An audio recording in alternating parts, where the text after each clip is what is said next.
Сәлеметсіздер ме? Бүгін тоқыманың екінші сабағы.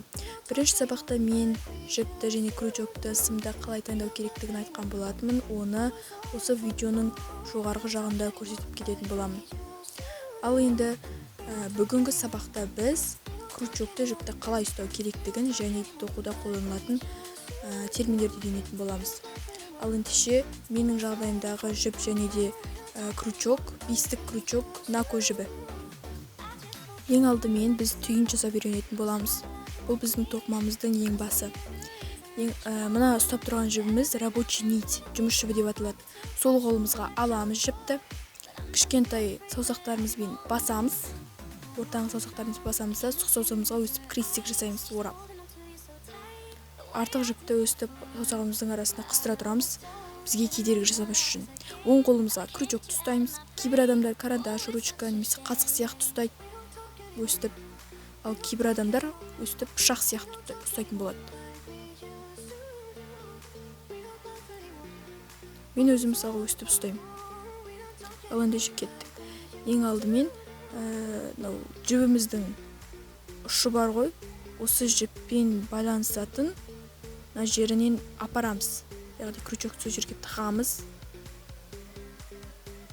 Содан соң астындағы жіпті орап, іліп әкелеміз. Саусағымызды жіптен шығарамыз.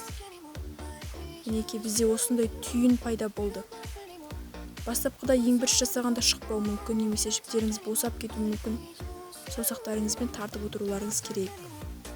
Енді біз воздушный петля, әуе тізбегін жасап үйренетін боламыз, әуе ілмектерін.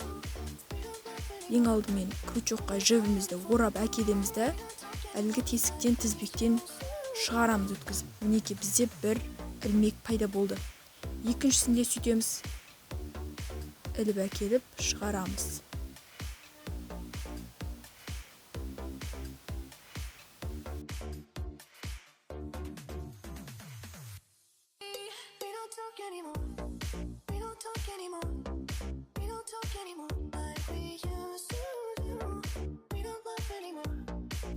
Мінекей бізде осындай косичка пайда болды. Осындай бұрым пайда болды. Енді осы тізбекті, осы воздушный петляларды санап үйренеміз.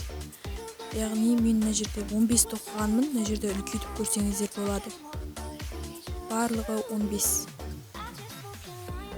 Яғни крючокпен бір іліп әкелгеніміз біреу болып саналады. Осындай 15 ілмек. Ал енді көтерілу ілмегін жасап үйренеміз. Дәл жаңағыдай әуе ілмек сияқты жасалынады.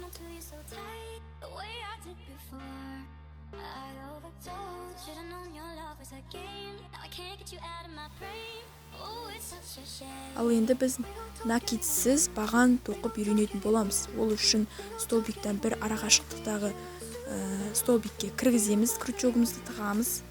Және де жұмыс жібін өткізіп шығарып аламыз. Мінекей бізде екі сақина пайда болды. Енді жаңағы жұмыс жібінен тағы да орап әкеліп крючогымызды, сол жұмыс жібін екі сақинадан шығарамыз. Мінекей бізде бір столбик без накида пайда болды. Накидсіз баған. Екінші столбикқа тығамыз, жұмыс жібін шығарып аламыз. Екі сақина пайда болды крючокта. Оны жұмыс жібімен шығарып аламыз. Өстіп қалғандарына тоқып шығасыздар.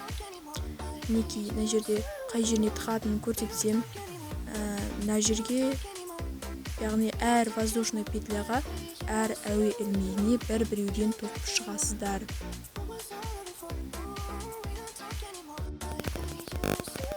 Мінекей бізде осындай столбик без накида бағаны пайда болды. Бұны біз қатар деп айтамыз. Мінекей біздің бірінші қатарымыз тоқып бітті. Бірінші қатар. Яғни жаңағы біз әуе ілмектерін жасадық қой, ол қатар болып саналмайды.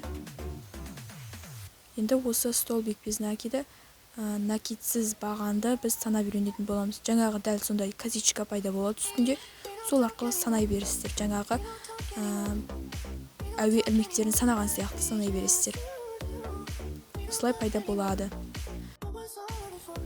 Ал ендігі біз көтерілу ілмегін жасап үйренеміз. Петля подъема. Ол үшін жаңағыдай воздушный петля жасаймыз. Енді жұмысымызды аударамыз келесі жаққа. Ендігі біз толық бағанмен накидсіз баған жасап үйренетін боламыз. Яғни толық дегеніміз екі косичка пайда болды ғой жоғарғы жағында. Соның екі қатарынан, екі қабырғасынан да өткізетін боламыз. Бұл бізде толық баған. Толықтай өткіземіз. Дәл жаңағыдай екі қатардан өткіземіз крючогымызды келесі жаққа.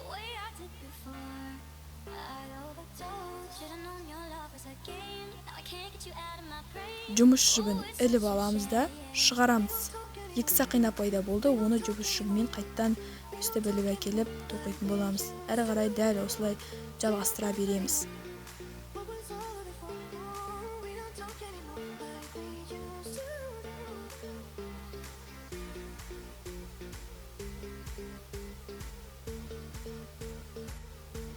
Ал енді біз алдыңғы жарты ілмекке тоқылған накидсіз бағанды тоқып үйренеміз.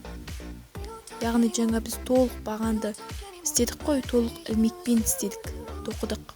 Яғни жаңағы екі қабырғасынан, екі воздушный петлядан бірден тоқыдық. Ал енді біз жаңағы қабырғаның тек екеуінің тек біреуінен ғана өткіземіз, алдыңғысынан. Ол үшін біз көтерілу ілмегін жасаймыз, жұмысымызды бұрамыз. Ал ендігі қараймыз. Мына жерде шатысып кетпеу керек.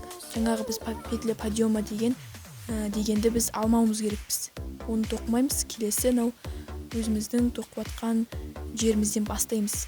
Мінекей жаңағы біз толықтай қылғанбыз. Енді біз тек крючокқа жақын жағы, алдыңғы өзімізге жақын жағын аламыз. Алдыңғы қабырғасы деп соны айтады. Жұмыс жібін шығарып алдық. Екі сақинаны тоқимыз. Дәл осылай келесілерінде тоқи беретін боламыз. Тек алдыңғы қатардан ғана аламыз. Алдыңғы қатар. Алдыңғы қабырғасынан іліп алдық. Жұмыс жібін шығардық. Екі сақина пайда болды крючокта. Оны жұмыс жібімен шығарып алдық. Дәл осылай жалғастыра бересіздер.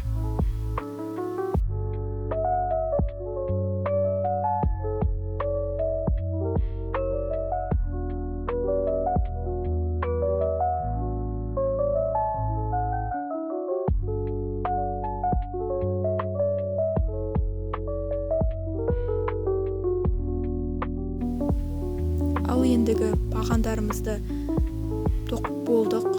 Қатарларымызды санап шығайық. 3 қатар тоққанбыз. Мінекей жолмен өзі көрініп тұрады. Жақындатып қарасаңыздар. Ендігі біз дәл жаңағыдай артқы жарты ілмекке тоқылған накидсіз бағанды тоқып үйренеміз. Жаңа алдыңғы қабырғасына тоқыдық, енді артқы қабырғасына тоқимыз. Бір көтерілу ілмегін жасап алдық. Жұмысымызды бұрдық. Ендігі алдыңғы емес артқы қабырғасын іліп алып тоқитын боламыз. Дәл жаңағыдай.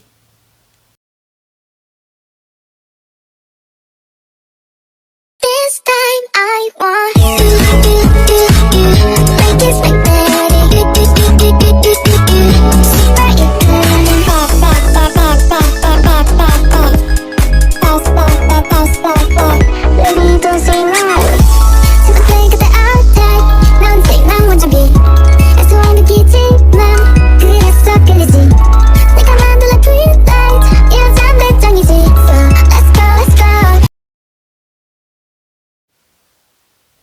Тоқып болдық. Енді бағандарымызды өстіп санауларыңызға болады. Бұл өте оңай жол. Тоқыған заттарыңыздың төбесінде, үстінде, жоғары жағында осындай косичка пайда болады. Соларды бір-бірлеп санайсыздар. Мінекей менде әлі де 15. Әлі 15 болып тұр. Енді бір накидпен баған тоқып үйренеміз. Ол үшін екі көтерілу ілмегін жасап аламыз. Бір накид аламыз, яғни жұмыс жібінен бір рет орап аламыз крючокқа. Одан кейін екі қабырғасынан да кіргізіп аламыз. Жұмыс жібін шығарамыз. Бізде 3 сақина пайда болды. Енді осыны екі-екіден кезек-кезекпен шығарамыз. Алғашқысында екеуін шығардық.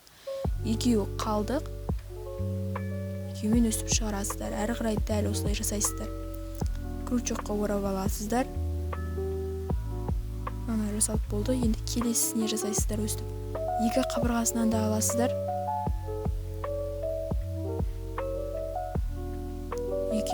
Екеуін шығарасыздар, тағы да екеуін шығардыңыздар. Дәл осылай қайталай бересіздер.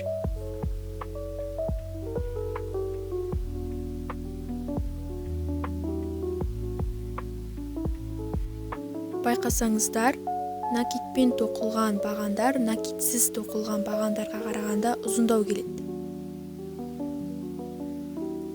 Ендігі біз екі накитпен тоқып үйренеміз. Екі накитпен. Бұл үшін біз 3 көтерілу жібін тоқып аламыз. 3 көтерілу ілмегін тоқып аламыз. Жұмысымызды айналдырамыз. Одан кейін 2 накит жұмыс жібін 2 рет орап аламыз крючокқа. Содан соң 2 қабырғасынан да алатын боламыз. 2 қабырғасынан алдық. Бізде міне қарап отырсаңыздар 4 сақина пайда болды. Осыны кезек-кезекпен өткіземіз. Ең алдымен 2-ін өткіздік. 3 шықты. Тағы 2-ін өткіздік. 2. Енді осы 2-ін бірге тоқимыз. 2 накит. Келесі ілмек кіргіземіз 2 қабырғасынан да толық. Ал 4 пайда болды. 4 сақина. Алдымен 2-ін өткіздік. 3 пайда болды. Тағы да 2-ін өткіземіз. Соңында 2 қалды. Бұны бірге тоқып жүреміз.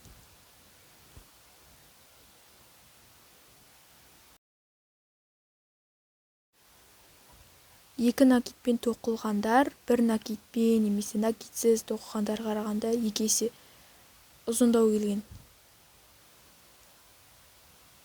Енді біз жарты бағанмен накит тоқып үйренеміз. Ол үшін 2 ілмек тоқып аламыз, көтеру ілмегін. Одан кейін 1 накит аламыз. 1 накит. Бұл бізде жарты бағанмен накит болады. Енді толық 2 қабырғасынан да іліп әкелеміз. Сосын жұмыс жібімен 1-ден 3-ін өткізіп жібереміз. 1-ден. Тағы бір рет көрсетейін. Накит іліп алдық. 2 қабырғасынан да іліп әкелеміз. 3 пайда болды. 3-ін бірге тоқимыз. Дәл осылай кезек-кезекпен тоқи бересіздер.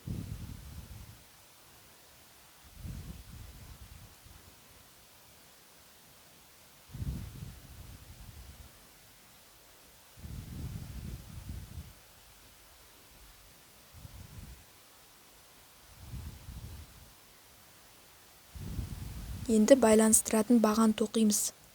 Әдейі мына жерге біреуін тоқмай кеттім. Байланыстыратын баған тоқу үшін. Ешқандай да накиттің керегі жоқ. Ең соңғы столбикқа, ең соңғы ілмекке кіргіземіз. Сосын накит алмаймыз. Жұмыс жібін яғни қолданбаймыз. 1-ден 2 сақина болды ма, сол 1-1 өткізіп жібереміз. Енді арттыруды үйренеміз. Ол үшін көтерілу ілмегін жасап аламыз. Бұл арттыруды біз накитсіз бағанға жасайық. Бірінші ілмекке біз накитсіз бағанды жасай салайық. Накитсіз баған тоқып алдық. Екінші ілмекке біз арттыруды жасаймыз. Ол үшін сол екінші ілмекке біз 2 әлгі накитсіз бағаннан 2-ін жасайтын боламыз. Біреуін жасадым, енді екіншісін жасаймын. Осы арқылы яғни біз 2 ілмекті біз 3 қылып тұрмыз.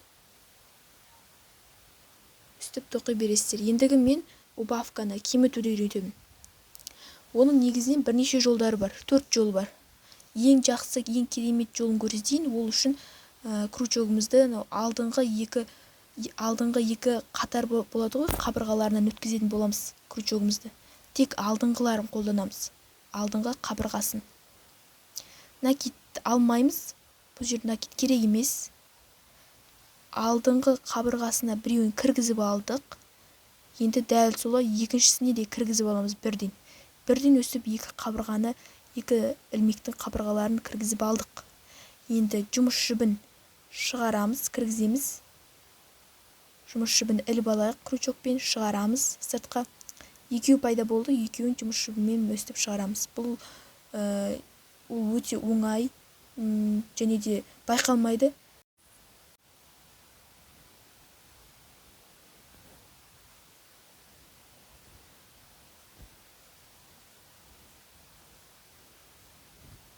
Ал енді үшінші жол. Үшінші жолда екі ілмектің екі қатарынан екі бүйірінен де бірге толықтай аламыз. Үсті бірінші жинап аламыз. 3 сақина болды крючокты, үшеуін де бірге тоқимыз. Мінекей бұл бізде екінші жол. Енді үшінші жол бар. Үшінші жол. Бұл бізде мінекей осылай жасалынады.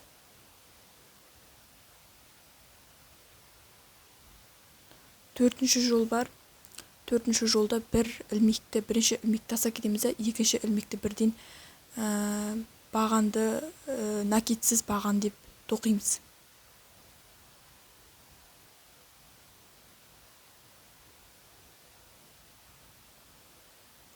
Мінекей осымен болды.